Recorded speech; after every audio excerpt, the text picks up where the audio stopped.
Olá, eu sou Lorena Rodrigues e está começando mais um Comercast itinerante, diretamente do escritório da Comerc Energia, em Florianópolis.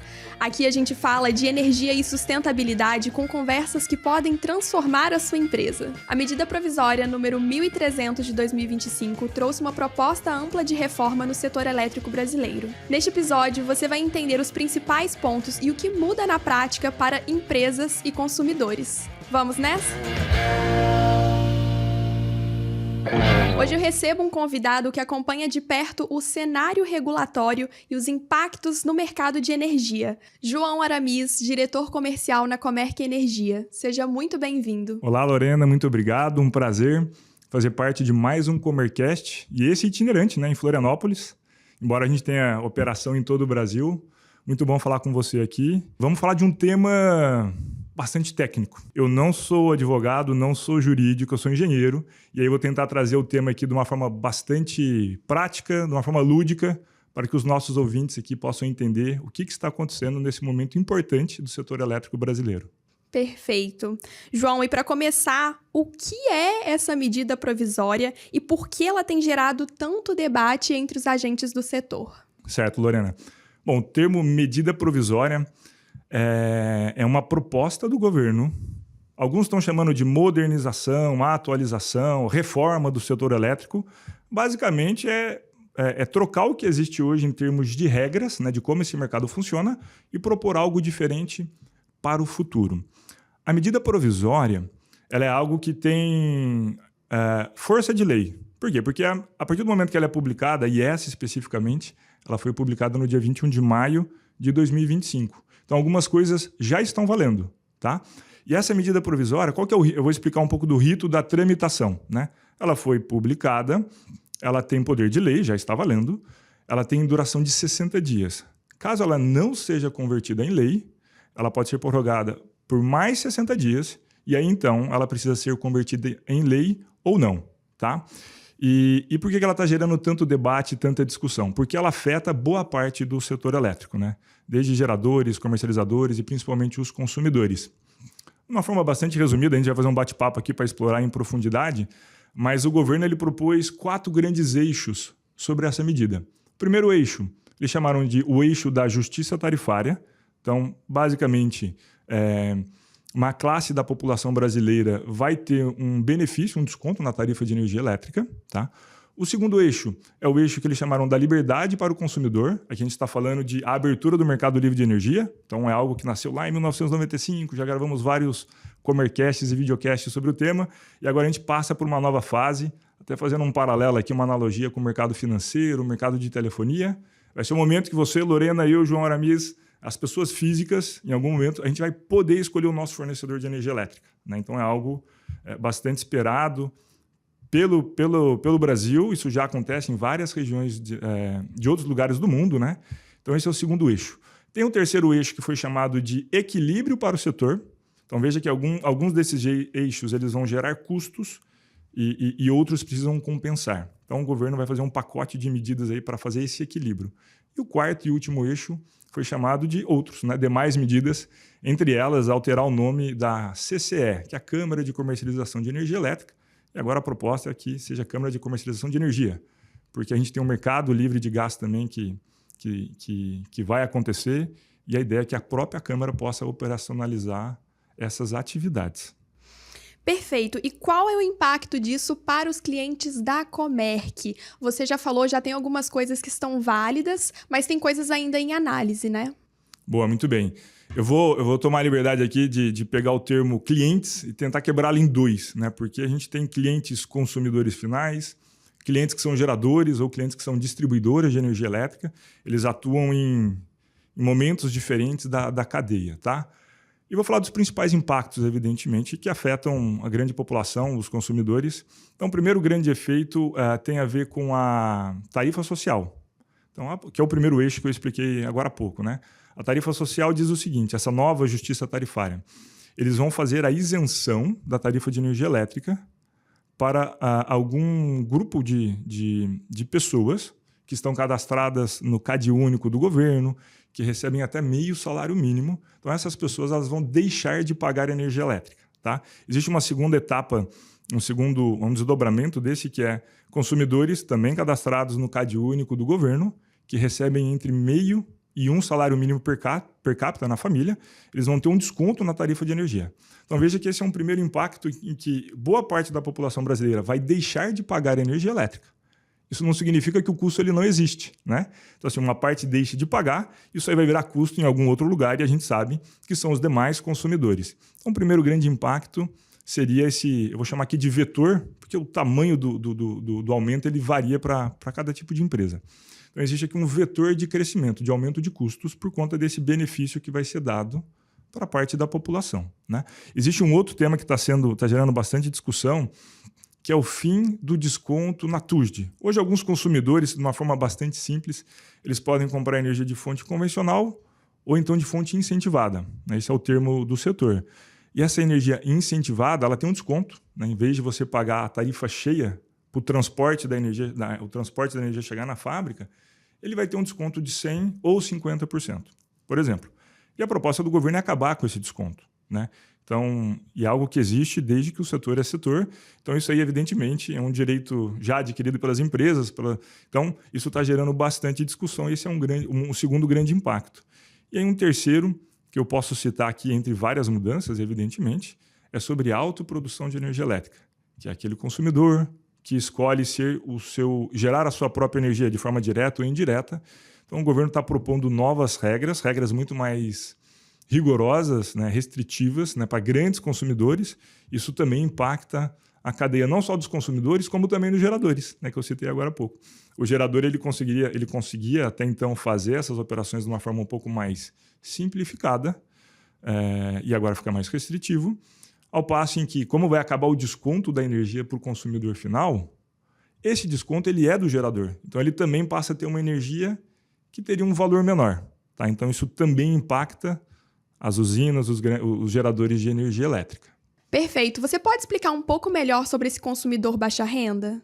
Claro. Até para a gente entender, né? Um país com mais de 200 milhões de pessoas, as características que eu mencionei agora há pouco, de fazer parte do CAD único, ter uma renda per capita entre até meio salário mínimo, isso engloba quase 60 milhões de brasileiros. Então, assim, é bastante gente, né? Então, por isso que quando eu falo que o vetor ele é de aumento de custos, é porque essa parcela da população ela deixa de pagar a conta de energia elétrica. E esse custo, evidentemente, ele precisa ser alocado em alguma outra classe de consumo, né? De consumidores, que são os demais que vão arcar com esse custo. E agora, indo para outro extremo, como é que vai ser essa abertura total do mercado? Todos os consumidores realmente vão poder migrar para o mercado livre de energia? Vamos lá, não é todos de uma vez, né? Mas essa é a grande mensagem. E esse é o lado, eu falei agora de aumento de custo, que é um viés negativo, isso compromete a competitividade da nossa indústria, do país, em momento que a gente está vivendo. Lembrando, a gente está fazendo essa gravação, né, meados aqui de 2025, essa medida provisória foi publicada dia 21 de maio. Então, a gente está vivendo um momento de guerra tarifária, o Trump mexendo com a cadeia, né, todos os indicadores econômicos de tarifas entre os países. Então, essa abertura do mercado ela traz um viés positivo, que é você dar o poder de escolha para os consumidores. Só para dar uma ordem de grandeza, o Mercado Livre existe desde 1995. Eu chequei agora um pouco antes da gente fazer o nosso bate-papo, o número mais atualizado. Hoje são um pouco mais de 76 mil unidades consumidoras que consomem energia no Mercado Livre. Isso corresponde a perto de 43% de toda a carga do país. E são os grandes consumidores, que a gente chama os consumidores da média tensão, tá? A proposta do governo, ela prevê a abertura em 2 etapas. Uma primeira etapa prevista para 1º de agosto do ano que vem, 1º de agosto de 2026, em que os consumidores B3, de baixa tensão, eles podem migrar para o Mercado Livre. Agora, olha a ordem de grandeza, Lorena. Hoje são 76 mil unidades consumidoras que já consomem energia no Mercado Livre. Tem estudos que falam que pode chegar até 150, 180 mil unidades consumidoras, porque ainda tem muita empresa na média tensão que não fez essa opção. Mas quando a gente vai para a abertura do B3, que é a baixa tensão do comércio, o pequeno comércio, a gente salta para 7 milhões. Esse é o mercado endereçável. Então, são mais 7 milhões de unidades consumidoras com potencial de escolher o seu fornecedor de energia. E a medida provisória vai além. Ela fala assim, a partir de 1º de dezembro de mais um ano, né, de 2027, aí o mercado ele se abre para todo o país. A gente está falando, tecnicamente, aqui uma sopa de letrinhas, né, números, mas aí para 2027 seria o B1, B2 e o B4, que é o residencial, que é o B1, o B2 é o rural, o B4 é a iluminação pública, e a gente salta para 80 milhões de consumidores. Tá? Então, 76 mil, ordem de grandeza, para 7 milhões, 80 milhões. Então, essa é a vantagem, né, um ponto muito esperado por todo o setor, que é o poder de escolha, né, a liberdade de escolha do seu fornecedor. E o que é esperado é uma maior competitividade entre as empresas, o que vai gerar preços mais atrativos para o consumidor final. João, e a MP também traz mudanças importantes para os consumidores livres, né? Que já estão no ambiente de contratação livre. O que merece atenção especial nesse ponto? Esse é um ponto, esse é o que a gente mais... Eu tenho participado bastante de reunião com clientes ultimamente, porque a gente tem a liderança do market share aqui no país, então empresas que já escolheram o Mercado Livre há muitos anos, né? Então, assim, o que muda para esses consumidores? O principal ponto, tem vários, tá, Lorena? Mas, assim, o maior destaque é o fim do desconto na TUSD. Né? De novo, é o fim do desconto da parcela do transporte. Né? Eu comprei energia elétrica e eu tenho que pagar um transporte para a distribuidora. Esse transporte, ele tem um desconto. Eu pago um desconto. Eu, consumidor de energia incentivada, eu tenho um desconto, normalmente ele é de 50%. E a medida provisória fala que ele vai acabar. Mas vai acabar agora? Não. Então, assim, a medida foi muito clara. Ela diz que consumidores que já têm contratos, por exemplo, até 2029, esses contratos serão honrados, desde que o vendedor registre na CCE esse contrato, dizendo qual é o montante, né, que você comprou de energia incentivada. E ela dá um prazo, desde que ela seja aprovada, de novo, né, a medida provisória, que os consumidores eles têm o prazo até 31 de dezembro de 2025, ou seja, tem esses próximos meses desse ano, para fazer a aquisição de novos contratos. E nesse cenário de você adquirir novos contratos de energia incentivada, o seu benefício está garantido. Então, vou pegar o meu exemplo. Vamos supor que eu seja um consumidor hipotético, tenho energia contratada até 2029, e eu vou lá e faço uma contratação adicional até 2032. Isso significa que o meu desconto ele vai estar garantido desde que eu faça essa compra nova até o 31 de dezembro desse ano. Óbvio, tem algumas condições que vão tornar a dinâmica um pouco diferente em relação ao que é a realidade hoje. E uma delas é você não ter a liberdade de o consumo vai para cima, o consumo vai para baixo. É como se eu faço a analogia aqui de que a câmara de comercialização de energia ela vai chegar. Vamos imaginar você é uma consumidora, Lorena. Eu vou lá e tiro uma fotografia dos seus contratos. E aquela fotografia eu vou guardar. Você, então para março de 2026, a Lorena tinha 200 megawatt-hora. Aí você vai ter uma banda ali, um pouco para cima, um pouco para baixo. A gente já vai falar mais sobre isso. E se você não respeitar essa banda, aí você pode perder esse desconto. Tá? Então, vai ser uma dinâmica diferente em relação ao que a gente tem hoje. Tá? Esse é o principal impacto. E eu gostaria de trazer um segundo, que aí afeta não somente consumidores, como também o outro lado, os geradores, né, as usinas, que é um cenário mais restritivo. Está mais difícil você fazer o modelo de autoprodução de energia elétrica. E a autoprodução de energia elétrica, de uma forma mais simplista, é o consumidor que está no Mercado Livre, ele gera a sua própria energia e ele tem um benefício adicional, que ele deixa de pagar alguns encargos setoriais. Com a medida provisória, não é qualquer consumidor que pode fazer isso. Já tinha algumas restrições, agora fica um pouco mais difícil. Tem que ser cargas acima de 30 mil quilowatts ou 30 megawatts, são grandes consumidores. E para você fazer um modelo, que o mercado chama modelo de equiparação, você fica equiparado a um autoprodutor, você precisa ter pelo menos 30% do capital social dessa nova empresa. Eu sei que é um pouco técnico, mas assim, de uma forma muito resumida, ficou mais difícil, né? Até porque esse modelo ele é igual da tarifa justiça tarifária. Esse grande consumidor ele deixa de pagar alguns encargos. Significa que o encargo não existe mais? Não. Significa que alguém deixou de pagar, uma outra entidade vai ter que fazer. Então, esse custo ele é rateado entre os demais e o que o governo está tentando fazer, até o nome do eixo, é o equilíbrio do setor. Tá? Bom, a gente recebeu inúmeras perguntas dos nossos clientes, a gente separou 3 delas aqui para fazer para você. Eu vou começar por essa. Essa reforma afeta o custo da energia para a minha própria empresa? Muito boa. E aí eu vou resgatar ali o que eu falei. Medida provisória é algo que tem força de lei. Então, aquilo que está previsto para acontecer de forma imediata já está valendo, embora ela tenha força de lei, algumas coisas foram previstas para acontecer somente no horizonte mais para frente, como, por exemplo, a abertura do mercado a partir de 1º de agosto de 2026. Então, alguns consumidores, sim, já estão sendo afetados, e eu quero resgatar aqui o exemplo da autoprodução. A gente está vendo agora uma enxurrada de empresas correndo para tentar fazer esse modelo de autoprodução, para que faça ainda, né, consiga aproveitar esse benefício.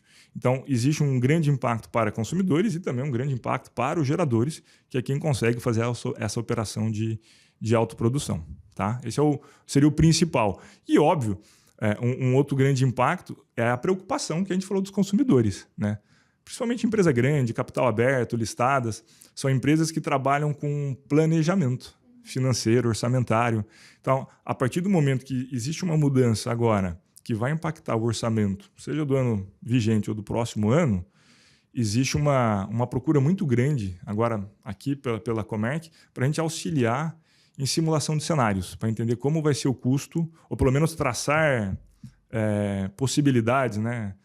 O mais agressivo, o mais conservador, o mais realista, para onde pode ir o custo de energia desses nossos consumidores. A próxima pergunta tem a ver com o fato de espera tornar lei para tomar alguma atitude ou as empresas já devem tomar alguma ação agora?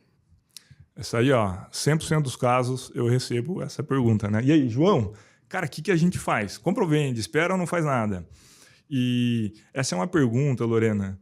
A gente está num ambiente aqui, né, aberto ao público, muitas pessoas de diferentes perfis vão assistir. É extremamente complexa e desafiadora. E eu vou tentar explicar o porquê. Primeiro que a medida provisória, ela pode se tornar lei ou não. Então assim, virou lei. Bom, é uma realidade. Não virou lei. Esquece tudo que a gente falou aqui. Né? Sim, muita coisa ainda pode acontecer, né? Muita água pode passar aqui debaixo. Né? Então, existe a incerteza. Pode virar lei ou não. Esse é o primeiro item. Existe um segundo, que a medida provisória ela foi originalmente publicada pelo governo e aí foi aberto um prazo para você fazer propostas. E essa medida provisória 1.300, especificamente, ela recebeu quase 600 propostas de emendas. Isso significa o seguinte, na prática, você fez um bolo, né?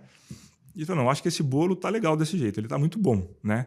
Mas você vai vender esse bolo. Aí você fala, pessoal, alguém quer dar algum pitaco? Alguém acha que deve ser, bota mais chocolate, mais açúcar, menos açúcar?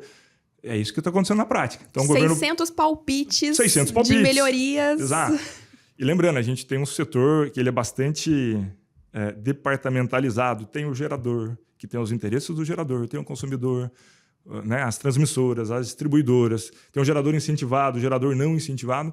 Então, óbvio que são propostas que visam, algumas delas, um benefício maior e outras que são extremamente vinculadas ao setor de atuação. Né? Então, não sabemos se vai virar lei. Se virar lei, de que forma isso vai virar, né? Se vai ter esses ajustes das emendas ou não. Então, o meu conselho aqui é que o cliente Comerc que está nos ouvindo aqui busque o seu executivo. Fatalmente, o nosso executivo já foi atrás para explicar esse momento que nós estamos vivendo. E para quem ainda não é cliente da Comerc, que busque os nossos especialistas para a gente fazer uma análise personalizada. Né? Por quê? Eu devo pegar o efeito do desconto do fio, que é bastante polêmico. Cara, o efeito do desconto do fio ele vai acabar. Para algumas empresas isso pode ser um prejuízo muito grande, para outras não. Por quê? Depende da tarifa da distribuidora, depende se essa empresa opera 2 turnos ou 3 turnos. Então, tudo isso influencia na conta final. Muitas nuances, né? Por isso que eu acho meio... Essa pergunta foi boa, Ela né? é bem individualizada. A resposta é bem individualizada, né? Exato. Algo muito genérico assim, por isso que eu faço esse conselho. E a terceira pergunta fala sobre quem gera sua própria energia, se essa medida provisória afeta autoprodutores. Boa. Isso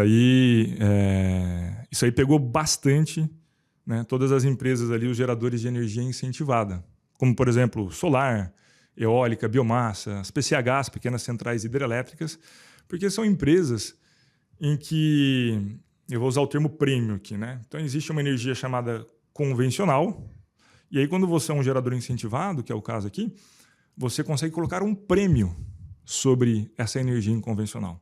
Varia aí hoje, realidade de mercado, entre R$30 e R$35 por megawatt-hora. Se esse benefício ele vai deixar de existir, a partir de um determinado momento, O gerador ele não consegue botar mais esse prêmio. Então, a energia dele, a matéria-prima, né, do que ele produz, a energia, ela deixa de ter esse prêmio. Então, teria uma desvalorização imediata em relação a esse tema. Isso pensando mais no médio prazo. Tá? E no curtíssimo prazo, é que esse gerador ele fica inviabilizado de fazer novas operações da autoprodução. Né? Porque não é que ele fica inviabilizado, mas você precisa achar um consumidor muito grande, de 30 mega. Se for por equiparação, ele tem que ter pelo menos 30% do capital social. E se for por um segundo modelo, o modelo de arrendamento, não pode ser mais empreendimento antigo, somente novos empreendimentos. Né? Então, isso acabou que tornou a vida desses geradores um pouco mais difícil. E aí, voltando para a sua primeira pergunta, assim, João, mas por que essa medida provisória é um tema que, né, denso, está gerando tanta discussão? Porque isso afetou, né, o queijo, né, mexeu nos interesses de boa parte da cadeia do setor elétrico brasileiro. Sim, ninguém escapou. Ninguém, Não, algumas partes, transmissoras, de uma forma indireta, mas assim, pegou boa parte dos interessados. Certo. Agora a gente vai falar da MP 1304. Para quem está acompanhando, né, em toda essa transformação, todas essas informações novas, tem algum ponto que deveria ser importante de destaque aqui na nossa conversa sobre a MP 1304? Boa. É uma enxurrada, uma enxurrada de MP, né, Lorena? É. E sopa de letrinha, MP 1300, aí 50 dias depois veio uma nova medida provisória, que é essa 1304. Teve a portaria 843, teve a consulta pública 187, que são as entidades, elas podem, né? Poxa, eu acho que isso aqui deveria ser de forma infralegal, que é outro termo. Cara, como é que a gente vai regulamentar aquilo que a medida provisória está dizendo? Então vieram muitas contribuições, e a de maior destaque e ponto de atenção aqui para essa da 1304, é que ela traz o seguinte: existe uma conta do setor elétrico que se chama CDE, Conta de Desenvolvimento Energético. Uma conta bilionária que vem crescendo quase que de forma exponencial nesses últimos anos. E essa medida provisória diz o seguinte: a partir de 2027, né, daqui a 1 ano e meio, o orçamento da CDE de 2027 ele não pode superar o orçamento de 2026, nem correção pela inflação. E o de 2026 a gente nem conhece ainda. Então veja a quantidade de incerteza quando o cliente fala: poxa, mas quanto minha conta vai subir? Assim, é extremamente difícil. A gente consegue fazer simulações, mas com um grau de... Né, chance de erro. Uma variação muito grande. Né? Então, assim, essa medida provisória diz que esse orçamento de 2024 não pode superar, de 2027 não pode superar o de 2026, nem corrigido pela inflação. Caso seja superado, que é a tendência, tudo no Brasil, né, os custos sobem, né, tudo tem a inflação atrelada, esse custo ele vai ser rateado somente por quem compra energia incentivada. Na proporção de 50% no ano de 2027, os outros 50% são rateados com os demais consumidores, e a partir de 2028, 100% do que extrapolar o orçamento de 26, ele vai ser rateado pelos beneficiários de quem compra energia incentivada. Então, veja o cenário. Lembra aquele consumidor que compra energia incentivada hoje? Ele tem um benefício. Ele paga um prêmio por essa energia, da ordem de R$30, R$35. O benefício ele é maior. Aí vem uma medida provisória e diz o seguinte, uma nova medida provisória, não, talvez, né, quer dizer, se esse custo da CDE extrapolar o de 26, esse valor vai virar encargo, somente para você que compra energia incentivada. Então, ele paga um prêmio que lá na frente... Qual o tamanho desse encargo? Tem até ECR, o nome do encargo de complemento de recursos, né? Complementar de recursos. Qual o tamanho desse encargo? Ninguém sabe, muito difícil de estimar. Então, fica um cenário extremamente desafiador para o consumidor. Né? Então, e aí, de novo, é o mesmo rito. Precisa de mais 60 dias, pode virar lei ou não. Então, a depender... Só sei de uma coisa, Lorena, o final de 2025 vai ser animado. É onde encavala ali o término da primeira medida provisória, o da segunda, e aí já é um cenário onde as empresas começam a reduzir ali as operações em dezembro, né? Então vai ser um final de ano bastante agitado aqui para fazer tomadas de decisões importantes. Vamos aguardar as cenas dos próximos capítulos. É isso, é quase uma novela da Globo isso aqui. Certo, João. Agora, para finalizar esse papo super enriquecedor que a gente teve, eu queria que você falasse sobre como a Comerc está apoiando agora os clientes nesse momento de transição. Bacana, Lorena. De uma forma muito pragmática, assim, a gente acompanha evidentemente, a gente é líder de mercado, então a gente acompanha de forma muito próxima, as contribuições em consulta pública, associações de classe, né? Como também fisicamente, a gente acompanha lá bastidores de Brasília, para entender com parlamentares qual a chance dessa medida passar, se passar, de que forma que ela passa, as emendas, como elas estão sendo tratadas, né? Então, a gente acompanhar isso de forma muito próxima. A gente aumentou demais aqui a frequência, o ritmo de reuniões com os clientes, que é justamente estar perto para dar essa informação.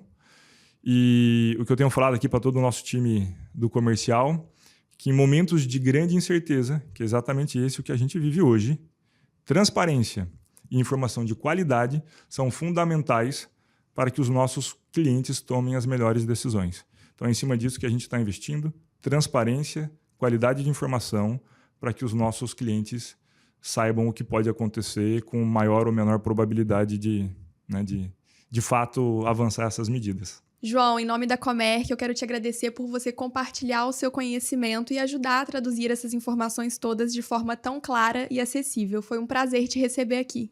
Valeu, Lorena. O prazer foi meu. É sempre muito bom falar sobre o setor, como a gente pode ajudar as empresas.